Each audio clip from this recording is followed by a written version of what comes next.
हर हर महादेव। जय शिव शंकर। भगवान भोलेनाथ आप सभी की मनोकामना पूर्ण करें। जय माँ दुर्गा।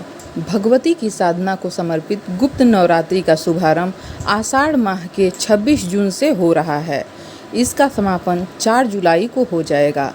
गुप्त नवरात्रि में भगवती की पूजा और 10 महाविद्याओं की आराधना का विशेष महत्व है। नवरात्रि के पहले दिन यानी प्रतिपदा तिथि पर सूर्य देव मिथुन राशि में रहेंगे और चंद्रमा मिथुन राशि से कर्क राशि में प्रवेश करेंगे। साल में 2 बार गुप्त नवरात्रि पड़ती है। माघ और आषाढ़ महीने में गुप्त नवरात्रि का पर्व मनाया जाता है। गुप्त नवरात्रि में मुख्य रूप से तंत्र साधनाओं का महत्व होता है, जिन्हें गुप्त रूप से किया जाता है, इसलिए यह गुप्त नवरात्रि कहलाती है।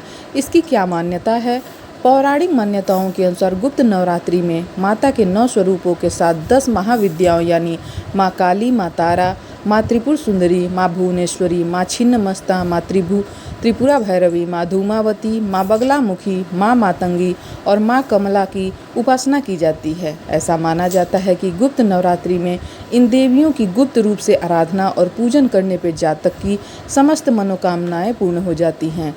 गुप्त नवरात्रि में अघोरी और तांत्रिक गुप्त महाविद्याओं को सिद्ध करने के लिए विशेष रूप से पूजा अर्चना करते हैं। धार्मिक मान्यताओं के अनुसार मनचाहा वरदान मिलने के साथ ही मोक्ष की भी प्राप्ति हो जाती है। कब है इसका मुहूर्त?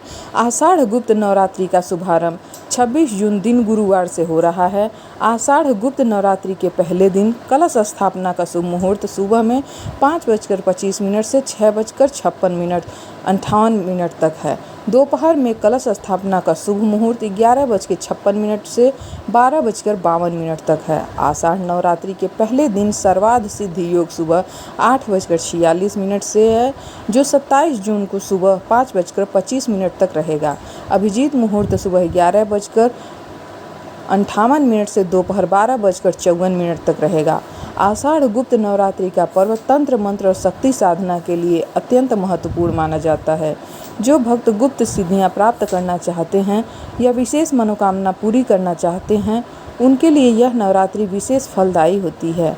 ऐसे में कैसे मां को प्रसन्न किया जा सकता है? गुप्त नवरात्रि में शक्ति के विभिन्न स्वरूपों की पूजा होती है।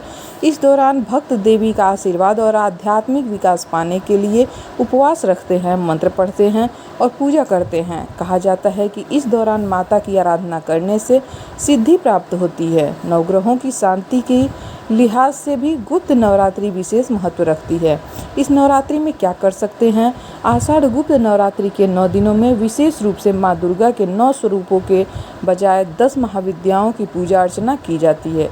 ये 10 महाविद्याएं हैं कि जैसे माँ काली की पूजा, तारा देवी की पूजा, त्रिपुर सुंदरी, भुवनेश्वरी, छिन्नमस्ता, त्रिपुर भैरवी, धूमावती, बगलामुखी, मातंगी और माता कमला देवी की पूजा की जाती है।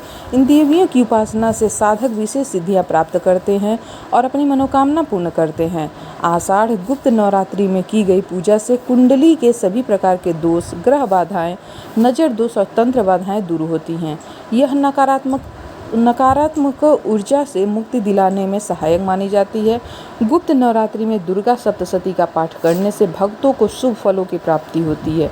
वहीं प्रथम दिन माँ काली, दूसरे दिन माँ तारा, तीसरे दिन माँ त्रिपुरा सुंदरी, चौथे दिन माँ भुवनेश्वरी, 5वें दिन छिन्नमस्ता, 6ठे दिन माँ भैरवी, 7वें दिन माँ धूमावती, 8वें दिन माँ बगलामुखी, 9वें दिन माँ मातंगी और माँ कमला की साधना करने का विधान है, जिससे माता रानी की विशेष कृपा प्राप्त हो जाती है। जय माँ दुर्गा। जय माता दी। हर हर महादेव। जय शिव शंकर। भक्तों, वीडियो पसंद आए तो लाइक और शेयर करिएगा। चैनल पर नया है तो सब्सक्राइब कर लीजिएगा। कमेंट में जय माँ दुर्गा लिखना ना भूलिएगा। आप सभी को गुप्त नवरात्रि की ढेर सारी शुभकामनाएं। माता रानी आप सभी की मनोकामना पूर्ण करें।